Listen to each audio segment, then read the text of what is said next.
সময় নদীর মতোই বহমান, কিভাবে যে পার হয়ে যায় বোঝাই যায় না। সমুদ্রে যাওয়ার আজ 10 দিন পূর্ণ হলো। এই জন্যই হয়তো লোকে বলে সুখের সময় খুব বেশি দিন স্থায়ী হয় না। সমুদ্রের সাথে কাটানো প্রতিটা ভালোবাসাময় মুহূর্ত এখনো চোখের সামনে ভাসে। মনে হয় এই তো সেই দিন ওনার ঘরে গিয়েছিলাম বলেই কিভাবে ভয় দেখালো আমায়। কথাগুলো মনে হতেই আনমনে হেসে উঠল শশী, কিন্তু সে হাসিটাও বেশিক্ষণ স্থায়ী হলো না। মুহূর্তে এই হাসি মুখে নেমে এলো কালো মেঘের ছায়া। আজ 2 দিন সমুদ্রের সাথে কথা হয় না। 2 দিন আগে একটু কথা বলার পর সেই যে যোগাযোগ বিচ্ছিন্ন হলো, এরপর আর কথা হয়নি। বিছানার এক কোনায় বসে খোলা জানালার দিকে এক মনে তাকিয়ে আছে। বাহিরটা কেমন মেঘলা মেঘলা, রোদটাও কেমন মরা মরা, কোনো তেজ নেই। শীতের মৌসুম পড়ে গেছে, এজন্যই হয়তো এমন অবস্থা। লম্বা একটা দীর্ঘশ্বাস নিয়ে পাশে পড়ে থাকা ফোনটা হাতে তুলে নিয়ে সেদিকে পানে চেয়ে বলল, এই বিচ্ছেদ বড়ই যন্ত্রণাদায়ক। কবে আপনার ব্যস্ততা শেষ হবে সমুদ্র? আপনি বিহীন ভীষণ একা লাগে আমার। মনে হয় খুব প্রিয় কিছু হারিয়ে ফেলেছি। আপনি নিষ্ঠুর মনের মানুষ। আমার কষ্টতেই আপনার সুখ। শশীর ভাবনার মাঝেই বাইরে থেকে কথার আওয়াজ আসলো। বাড়িতে এই সময় মা আর জয় ছাড়া তো তেমন কেউ নেই, তাহলে এই গলার স্বরটা কার? শাড়ির কুচিটা ধরে বিছানা থেকে নেমে দাঁড়ালো শশী। অতঃপর আঁচলটা টেনে কাঁধ পিঠ সহ মাথাটা ঢেকে ঘর ছেড়ে বেরিয়ে এলো। কতদিন পর আমার কাছে আসলে মালা। আমার কথা তো তুমি ভুলেই গিয়েছো, আর ভুলবেই বা না কেন? যার জন্য সম্পর্ক সেই তো আর নেই, তাহলে আমার কথা মনে রাখবেই বা কেন? কথাটা বলে দীর্ঘশ্বাস ছাড়লো শাহানারা। মালবিকা একবার পুরো বাড়িতে চোখ বুলিয়ে পুনরায় শাহানারার দিকে তাকিয়ে বলল, তেমন কিছু না, আসলে একটু ব্যস্ত ছিলাম, এই জন্য আসা হয়নি। পরশু দেশের বাইরে যাচ্ছি, এই জন্য ভাবলাম একবার দেখা করে যাই। হ্যাঁ সেটাই তো, তুমি ভাই ব্যস্ত মানুষ, একদিন এখানে তো আরেক দিন ওখানে। সমুদ্রের বিয়েতেও তো আসলে না। কথাগুলো বলে শাহানারা মালবিকার হাতের উপর হাত রেখে পুনরায় বলল, তোমাকে এতবার করে বললাম, তবুও আসলে না। তুমি কি আমার উপর রেগে আছো তোমার কথা রাখিনি বলে? কিন্তু কি করব বলো, সমুদ্রের জেদ তো তুমি জানোই, ও এক কথার মানুষ। শশীকে বিয়ে করার জন্য কেমন তাড়াহুড়ো বাঁধিয়ে দিল। সেখানে আমি কি করব বলো? এক ছেলেকে খুশি করতে গিয়ে আমি আরেক ছেলেকে কাঁদিয়ে দিলাম। মালবিকার এখানে আসার মূল উদ্দেশ্য হলো শশীর সাথে দেখা করা, কিন্তু এভাবে সরাসরি এসে দেখা করে কথা বললে ব্যাপারটা কেমন দেখে, এই জন্য শাহানারার সাথে কথা বলছিল। তবে শাহানারার কথায় মালবিকা ভীষণ বিরক্ত, তবে সেটা বাইরে প্রকাশ করছে না। মহিলাটা খুব বেশি কথা বলার, একটু বেশি ইমোশনাল। কিন্তু শাহানারা শেষের কথাটা শুনে মালবিকার হুঁশ আসলো। শাহানারার দিকে তাকিয়ে স্বাভাবিক গলায় প্রশ্ন করলো, মানে, তোমার কথাটা ঠিক বুঝলাম না। এক ছেলের খুশির জন্য অন্য ছেলেকে কাঁদিয়েছো, এর মানে কি? তোমাকে আর কি বলবো, এই একটা কথায় আমার গলার কাটা হয়ে বিঁধে আছে। না পারছি গিলতে, না পারছি ফেলতে, কাউকেই কিছু বলতে পারছি না। তুমি কাছের মানুষ, তাই তোমাকেই বলছি। তুমি তো সবই জানো। তোমাকে বলেছিলাম হিজলতলি গিয়ে কি হয়েছিল। রুদ্র শশীকে পছন্দ করত। ছেলেটা বিদেশ যাওয়ার আগে আমার কাছে শশীকে আমানত হিসাবে রেখে গিয়েছিল। কিন্তু সমুদ্র শশী একে অপরকে ভালোবাসে, সেখানে আমি কি করে রুদ্রের কথা বলি বলো? পরে রুদ্র আসলে ও আমাকে কাউকে কিছু জানাতে নিষেধ করে, এমনকি সমুদ্রে কেউ না। কিন্তু আমি তো জানি আমার ছেলেটা ভিতরে ভিতরে শেষ হয়ে যাচ্ছে। এখানে শশী আছে বলেই হয়তো এভাবে চলে গেল। কথাগুলো বলে শাহানারা কান্নায় ভেঙে পড়লেন। সবটা শুনে মালবিকার ঠোঁটের কোণে বাঁকা হাসি, যেন না চাইতেই অনেক বড় কিছু পেয়ে গেছে। ডান হাতে নিজের সিল্কি চুলগুলো কানের পিছে গুজে কিছু একটা ভাবলো। অতঃপর নিজেকে সামলে শাহানারার হাতের উপর হাত রেখে ওনাকে সান্ত্বনা দেওয়ার ভঙ্গিতে বলল, চিন্তা করো না, যেটা হয় ভালোর জন্য হয়, আর সামনে যেটা হবে সেটা মোটেও ভালো হবে না। শেষের কথাটা আস্তে আস্তে বলল। শাহানারা মাথা উঠিয়ে মালবিকার দিকে তাকিয়ে বলল, হ্যাঁ, কিছু বললে? বলছি যে সমুদ্রের বউ কোথায়? ওকে তো দেখা হয়নি, আর কিছু দেওয়া হয়নি। আমার হাতে সময় কম, আমি ওর সাথে দেখা করে আসি। শাহানারা মাথা নাড়িয়ে হ্যাঁ বলতেই মালবিকা উঠে দাঁড়িয়ে গেল। অতঃপর সিঁড়ি বেয়ে উপরের দিকে চলে গেল। কেন জানি ওই মহিলাটাকে ভীষণ ভয় হয় আমার। ওরা তাকানো, কথা বলার ধরন দেখলেই বুকের মধ্যে কেমন করে ওঠে, যেন মনে হয় একটা কিছু ছিনিয়ে নিতে এসছে সে। কোনো একটা অজানা কারণে সমুদ্রও ওনার থেকে দূরে থাকতে বলেছে, কিন্তু কেন? মালবিকাকে দেখে শশী নিজের রুমে ফিরে এসেছিল। শশীর ভাবনার মাঝেই দরজায় দাঁড়িয়ে কেউ একজন বলল, ভিতরে আসতে পারি? কারো গলার স্বর শুনে শশী পিছন ফিরে দেখে মালবিকা দাঁড়িয়ে আছে। পরনে পাতলা সিল্ক শাড়ি, সোনালি রঙের চুলগুলো ঘাড়ের পাশে পড়ে আছে, দুহাতে মোটা স্বর্ণের বালা, গলায় সোনার চেন। ওনাকে কেউ ওনাকে দেখলে বলবেই না ওনার বয়স 30 পার হয়ে গেছে। প্রথম দেখায় যে কেউ ভাববে উনি 26 বছরের যুবতী। শশী মাথা নাড়িয়ে মালবিকাকে ভিতরে আসতে বলল। বাঁকা হেসে মালবিকা ভিতরে এসে পুরো রুমে একবার চোখ বুলিয়ে বিছানায় গিয়ে পায়ের উপর পা তুলে বসে শশীকে বলল, তাহলে শেষ অবধি সমুদ্রকে নিজের জালে ফাঁসিয়ে বিয়েটা করেই নিলে? জি, আমি আপনার কথা কিছুই বুঝতে পারলাম না। শশীর চিকন গলায় কথাটা শুনেই বিছানা থেকে উঠে দাঁড়ালো মালবিকা। শশীর মুখোমুখি দাঁড়িয়ে নিজের হাত থেকে বালা দুটো খুলে খুবই শক্তভাবে শশীর নরম হাতে পরাতে পরাতে দাঁতে দাঁত চেপে বলল, বিয়েতে তো আসতে পারিনি, তাই এটা মুখ দেখে দিলাম। জীবনে তো এত দামি গহনা চোখে দেখোনি। সাবধানে রেখো, গোপনে আবার বাবার বাড়িতে পাচার করে দিও না। বালাটা পরানো শেষ করে মালবিকা ব্যালকনির দরজা খুলে ব্যালকনিতে গেল। শশী নিজের হাত ডলতে ডলতে হাতের দিকে তাকালো, হাত দুটো লাল হয়ে গেছে। ফর্সা হাতে আরো বেশি বোঝা যাচ্ছে, মনে হচ্ছে টোকা দিলে এখনই রক্ত বেরিয়ে আসবে। প্রচন্ড জ্বালা করছে হাতে।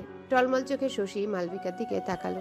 নিজের জায়গা থেকে এক চুলও নড়েনি। কিছুক্ষণ পর মালবিকা ব্যালকনি থেকে বেরিয়ে এসে শশীর সামনে দাঁড়িয়ে বলল, তুমি কত বোকামি! কাউকে না জেনে তার সম্পর্কে খোঁজ খবর না নিয়েই তাকে ভালোবেসে ফেললে, আবার বিয়েও করে নিলে। কতটুকু জানো তুমি সমুদ্র সম্পর্কে? ওকে তুমি এখনো চিনে উঠতে পারোনি মেয়ে। তবে খুব শীঘ্রই ওকে চিনে যাবে, আর পরেই আফসোস করে কুল পাবে না। তোমার অবস্থাও আর সব মেয়েদের মতো হবে যাদেরকে সমুদ্র ছেড়ে দিয়েছে। আচ্ছা, আমায় একটা কথা বলো তো, সমুদ্র কি কখনো বলেছে যে ও তোমায় ভালোবাসে? মালবিকার এতক্ষণে বলা কথা চুপচাপ শুনলেও এবার শশী মাথা উঁচু করে তাকালো। সত্যি তো, সমুদ্র কখনো তোকে বলেনি যে সমুদ্রকে ভালোবাসে। তাহলে কি এই মহিলার বলা কথাগুলো সব সত্যি? শশীর এমন চুপ থাকা দেখে মালবিকা মনে মনে হাসলো। তার অন্ধকারে ছোড়া তীরটা একদম ঠিক জায়গাতেই লেগেছে। শশীকে আরো ঘাবড়ে দিতে মালবিকা আবার বলা শুরু করলো, আচ্ছা, তোমার মাথায় এটা কখনো আসেনি গ্রামে সুযোগ থাকা সত্ত্বেও তোমাকে বিয়ে করলো না কেন সমুদ্র? তোমাদের এত অপমানের পরেও ও বিয়ে করলো না, বরং বিয়ে না করে তোমার বাবাকে আরো অসম্মান করার জন্য উল্টে নিজের বাড়িতে এনে রাখলো। তারপর কি এমন হলো যে সমুদ্র হঠাৎ তোমাকে বিয়ে করে নিল? তুমি খুবই বোকা, তাই সমুদ্রের চালটা বুঝোনি। সমুদ্র তোমাকে ভালোবেসে বিয়ে করেনি, ওর কোনো একটা উদ্দেশ্য সফল করার জন্যই তোমাকে বিয়ে করেছে। তুমি ওর খেলার একটা গুটি মাত্র। একটা কথা মনে রেখো, সমুদ্র কোনো কারণ ছাড়া কিছু করে না, তেমনি তোমাকে বিয়ে করার পেছনে কোনো কারণ আছে।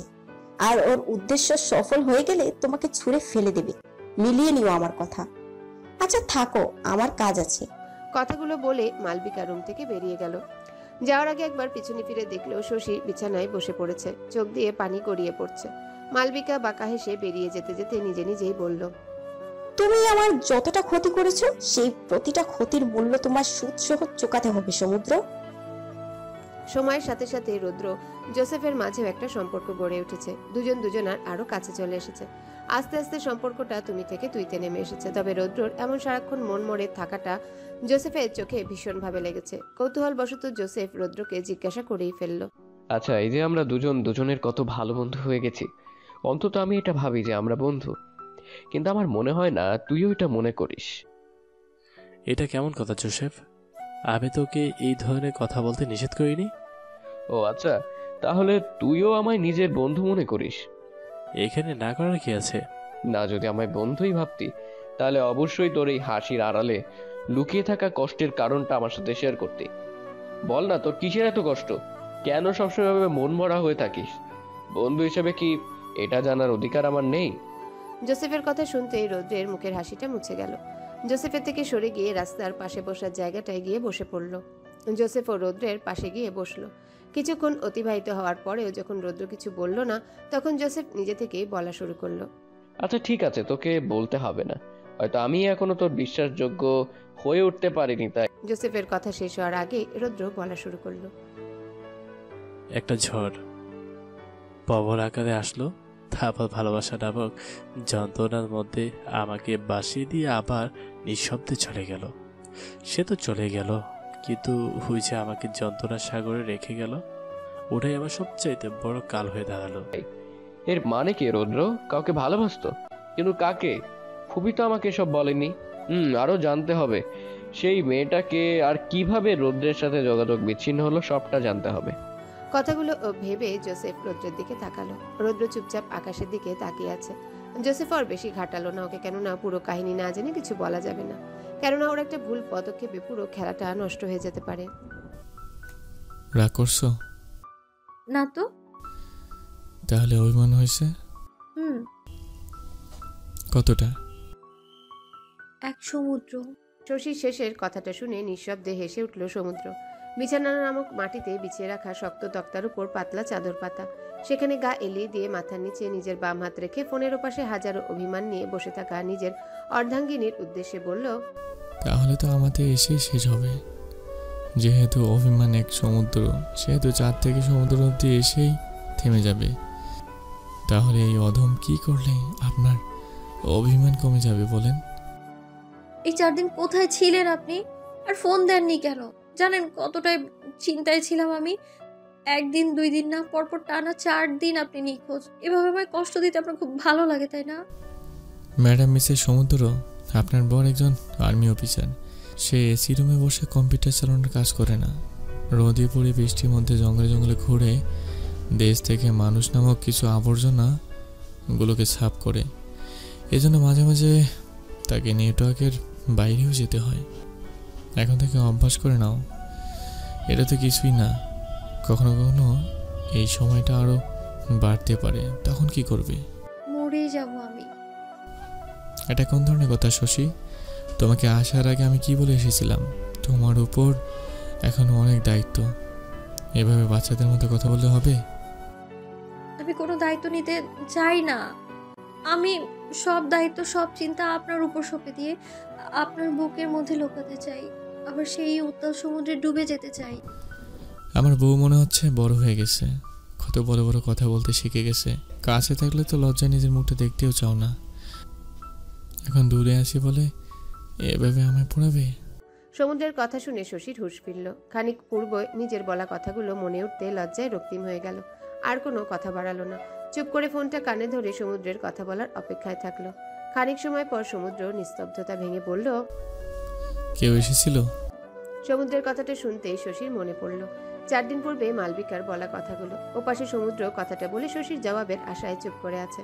শশী বাম কান থেকে ফোনটা ডান কানে নিয়ে সমুদ্রের বালিশের শরীরটা এলিয়ে দিয়ে বলল, আসলেই বা কি? আমি পরের কথায় কান দিই না। আমি আমার ঘরের মানুষকে বিশ্বাস করি। যদি আমার বিশ্বাস এতটাই ঠুনকো হয়, তাহলে আমি কিভাবে আপনার অর্ধাঙ্গিনী হলাম বলেন? বাইরে কেউ এসে কয়েকটা বাজে কথা বলে যাবে আর আমি চোখ বন্ধ করে সেটা বিশ্বাস করে নিব? এতটাও বোকা নই আমি। শশীর কথায় সমুদ্রের ঠোঁটের কোণায় হালকা হাসির রেশ দেখা গেল। ফোনটা কানে চেপে পুনরায় শশীর উদ্দেশ্যে দুষ্টুমির কণ্ঠে বলে উঠল, বাহ, আমার বদ্ধ দেখে মানুষ চিনতে শিখে গেছে। এই জন্য তোমাকে কিছু দিতে হবে দেখছি, তবে ফোনের মধ্যে সেটা দিতে পারছি না। প্রথমবার আমার কাজে ফিরে এসে আফসোস হচ্ছে কেন এলাম। তোমার ওই নরম নরম ঠোঁট জোড়াকে একদম লাল করে দিতাম, সাথে গলায় থাকা কালো তিলটাও, আর সবশেষে বুকের। সমুদ্রের পুরো কথা শেষ হওয়ার আগেই শশী থামিয়ে দিয়ে বলল, কি করছেন? সমুদ্র বেশ বুঝতে পারল ওর কথায় শশী লজ্জা পেয়েছে। শশীকে আরো বেশি লজ্জায় ফেলতে সমুদ্র পুনরায় বলল, এই কথা পাল্টালে কেন? থাকতে পারছো না বুঝি? ছি, আপনার কথার কি ধরন! দিন দিন কথার এত অধপতন হচ্ছে কেন আপনার? কি করব বলো, বিয়ের পরেই তো এই অধপতনটা শুরু হয়েছে। কবে আসবেন? এখনই এই কথা বললে হবে? কেবলই তো আসলাম, আবার কবে যাবো সেটা ঠিক নেই। আচ্ছা শুনো, এখন আর সময় নেই, পরে সময় পেলে কথা বলবো। আর ফোন বন্ধ পেলে চিন্তা করো না, সময় হলে আমি নিজেই কল করে নেব। মায়ের সাথে কথা হয়েছে, সবার খেয়াল রেখো, সাথে তোমার শরীরে থাকা আমার জিনিসগুলোরও। কথাগুলো বলে সমুদ্র ফোন কেটে দিল। শশী ফোনটা বুকের সাথে চেপে ধরে চোখ বন্ধ করে রইল কিছুক্ষণ। সেদিন ওই মহিলার কথা শুনে কষ্ট হয়েছিল, মনের মধ্যে প্রশ্নরাও হানা দিয়েছিল, কিন্তু পরক্ষণে মনে আসলো বাইরের অচেনা অজানা কারোর কথায় সে তার ভালোবাসার উপর প্রশ্ন তুলতে পারে না। কে কি বলল তাতে কান্না দিয়ে ঠান্ডা মাথায় সমুদ্র থেকে শুনলেই তো হয়। হ্যাঁ স্যার, আমি আপনার কথা মতো শাহিনের পিছু নিয়েছিলাম, আর তার থেকে যেটা জানতে পেরেছি সেটা যদি আপনি জানেন তাহলে আপনার মাথায় ঘুরে যাবে স্যার। ইমরান, আমার সময় কম, যেটা বলো জলদি বলো। স্যার, শাহিন হলো মালবিকার ছেলে, মানে সতীনের ছেলে। মালবিকা নিজের স্বার্থের জন্য টাকার লোভ দেখিয়ে ওই চেয়ারম্যানকে বিয়ে করে, যেন হিজলতলি গ্রাম সবার অগোচরে ওর কাজ সারতে পারে। তবে সবাই কানাঘুষা জানে যে চেয়ারম্যানের দ্বিতীয় বউ আছে, তবে সেটা কে এটা কেউ জানে না। আর গ্রামের যারা গরিব পরিবার আছে তাদের টাকার লোভ দেখিয়ে মেয়েদের চাকরির কথা বলে শহরে এনে অন্য দেশে পাচার করে, আর সেটাও ওই চেয়ারম্যানের সাহায্যে। ওই গ্রামে পুলিশও এর সাথে জড়িত, মানে ওই মহিলা কোথায় কোথায় যে এমন জাল বিছানো আছে কে জানে। খুবই ভয়ঙ্কর মেয়ে মানুষ। শাহিন এক নাগাড়ে কথাগুলো বলে থামল। তার নিজেকে অনেক বড় কিছু মনে হচ্ছে। কতগুলো সংবাদ সে সংগ্রহ করেছে, তার তো সাংবাদিক হওয়া উচিত ছিল। শাহিনের এসব ভাবনার মাঝে সমুদ্র গম্ভীর স্বরে বলল, এসব কিছু জানি না, নতুন কিছু বলো শাহিন। সমুদ্রের এই কথাটা শুনতে শাহিনের মুখটা চুপসে গেল। মানে উনি যদি সবটা জানেই তাহলে আমাকে এসব করতে কেন বলল? খামোকা কত খাটুনি করে এই তথ্যগুলো জোগাড় করা লাগলো। শাহিন, তোমাকে এক কথা কত করে বলতে হয়? বললাম তো আমার সময় কম, যা বলার জলদি বলো। ও হ্যাঁ, আরেকটা কথা, গত 4 দিন আগে ওই মহিলা আপনার বাসায় গিয়েছিল, তবে সেখানে গিয়ে কি করছে সেটা জানি না। উনি বেরিয়ে যাওয়ার কিছুক্ষণ পরে আমি গিয়েছিলাম। আন্টি থেকে শুনলাম উনি নাকি শশী ম্যামের সাথে একা কথা বলেছে, তবে কি বলেছে সেটা জানি না। মহিলাটা যাওয়ার পর আমি সেখানে অনেকক্ষণ ছিলাম, কিন্তু ম্যাম তার ঘর থেকে আর বের হয়নি। আচ্ছা ঠিক আছে, যেই কাজটা দিয়ে এসেছি সেটা করো, রাখছি এখন। স্যার, আমার একটা প্রশ্ন ছিল। বলো। কথা হচ্ছে আপনি জানতেন যে শাহিন আপনার গায়ে হলুদের রাতে ইচ্ছে করে ক্লাব করেছিল যেন আপনি ওকে ধরতে পারেন। ও জানতো যে আমরা ওর খোঁজে গিয়েছি। হুম। আর আপনি এটাও জানতেন যে শাহিন চাইছে যে আমি ওকে ফলো করি, এই জন্য আপনি ওকে ছেড়ে দিয়েছিলেন। হুম। তার মানে এটা দাঁড়ালো যে আপনি বুঝে গিয়েছিলেন যে শাহিন জানে যে আপনি আমাকে বলেছেন যে ওকে যেন ফলো করি। হুম। তার মানে আপনি চেয়েছিলেন মালবিকা আর শাহিন মিলে যে প্ল্যান করেছে সেটা ওরা করবে, আর আপনি সব জানা সত্ত্বেও না জানা ভান করে ওদের ফাঁদে পা দিয়েছেন।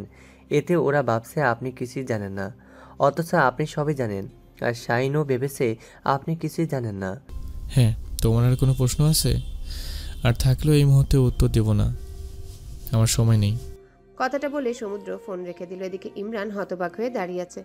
আপাতত তার মাথা ঘুরছে, কি একটা অবস্থা, এত কিছু হয়ে গেল। আরও ভাবছে সমুদ্র কিছু না জেনে বোকার মতো শাহিনকে ছেড়ে দিয়েছে, অথচ তার স্যার সব জানে। মানে উনি চোরকে বলেছে চুরি করতে, আবার এদিকে বাড়িওয়ালাকে বলছে সজাগ থাকতে। ওরে বাপরে, মাথা ঘুরছে আমার। কেউ পানি ঢালো। ম্যাডাম, এখান থেকে বাকি পথটুকু আপনাকে হেঁটে যেতে হবে। হেলিকপ্টার থেকে নেমে এসি গাড়িতে বেশ আরামে এসেছিল মালবিকা। হঠাৎ গাড়ি থেকে নামার পর এমন কথা শুনে বেশ বিরক্ত হলো। সামনের দিকে তাকিয়ে দেখে বাজারের মতো কিছু একটা। দুপাশে সবজি থেকে শুরু করে মাছ কাপড় সবকিছুর দোকান আছে। দুপাশে দোকান, মাঝখান দিয়ে ছোট রাস্তা, তবে সেখানেও মানুষের ভিড়। বিকেল পড়ে গেছে, এই জন্যে সবাই বাড়ির জন্য আনাজ কিনতে ব্যস্ত। মালবিকাকে দেখে সবাই কেমন আর চোখে তাকাচ্ছে, কেননা ওখানে থাকা প্রায় সব মহিলাই বোরখা পরা, আবার কেউ কেউ শুধু হেজাব করা। আর সেখানে মালবিকা পাতলা একটা শাড়ি পরে দাঁড়িয়ে আছে। এভাবে সবার তাকানো দেখে মালবিকার তেমন কিছুই যায় আসলো না, বরং এত মানুষের ভিড়ে সবার মধ্য দিয়ে যেতে হবে এটা ভাবতেই বিরক্ত আর রাগ দুটোই লাগছে। ভালো করে দেখো আর কোনো রাস্তা আছে কিনা, এই পথ দিয়ে আমি কখনোই যাব না, নোংরা পরিবেশ। লোকটা বেশ নম্রভাবে মাথা নিচু করে বলল, ম্যাম, আমি সব খোঁজ নিয়েই বলছি। এখান থেকে সামনে গেলে একটা মাজার পড়বে, ওইটার পিছনে আর কিছু দূর গেলেই আমাদের গন্তব্য। আর সেখানে যাওয়ার জন্য আমাদের এই রাস্তা দিয়ে যেতে হবে ম্যাডাম, অন্য রাস্তা সেফ না। মালবিকার যেন বিরক্তির সীমা রইল না। ডান হাতে শাড়ির কুচি ধরে ধূপধাপ পা ফেলে সামনে যেতে লাগলো। পাশ থেকে একজন রাস্তাতে পানি ফেলতেই পানিটা গড়িয়ে মালবিকার পায়ের নিচ দিয়ে গেল। রাগে চোখে সেদিকে তাকাতে বৃদ্ধ লোকটি অনুতপ্ত হয়ে মাথা নিচু করে বলল, হ্যাঁ হয়েছে, এরপর থেকে দেখে শুনে কাজ করবে, নয়তো বিপদে পড়ে যাবে। আপনি চলুন ম্যাম। মালবিকা আর কিছু বলল না। খানিকক্ষণ যাওয়ার পর সামনেই পড়ল সেই মাজারটা। মাজারের সামনের পুরোটা জুড়ে হরেক রকমের ছোট্ট ছোট্ট দোকান। এখানে মানুষের আনাগোনা বেশ বেশি। মালবিকা সেদিকে পাত্তা না দিয়ে তার গন্তব্যের দিকে এগিয়ে গেল। মাজার পেরিয়ে বেশ কিছু দূর যাওয়ার পরে সামনে জঙ্গলের মাঝ দিয়ে ছোট রাস্তা। মালবিকা হাঁটা থামিয়ে পাশে তাকাতেই বডিগার্ড কারো কাছে ফোন দিল। বেশ কিছু সময় কথা বলার পর মালবিকার উদ্দেশ্যে বলল, ম্যাম, এখান থেকেই রাস্তা শুরু, আমরা প্রায় চলে এসেছি।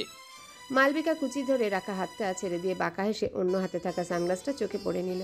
অতঃপর সাথে থাকা বডিগার্ডকে সেখানে দাঁড়াতে বলেও সামনের দিকে চলে গেল। হ্যালো বন্ধুরা, পরবর্তী পার্ট খুব তাড়াতাড়ি আসবে, তো সবাই অপেক্ষায় থাকো। আর চ্যানেলটি যারা এখনো সাবস্ক্রাইব করোনি তারা পরবর্তী পার্ট দেখার জন্য চ্যানেলটি সাবস্ক্রাইব করে রেখো। ধন্যবাদ সবাইকে, আমাদের সাথেই থেকো।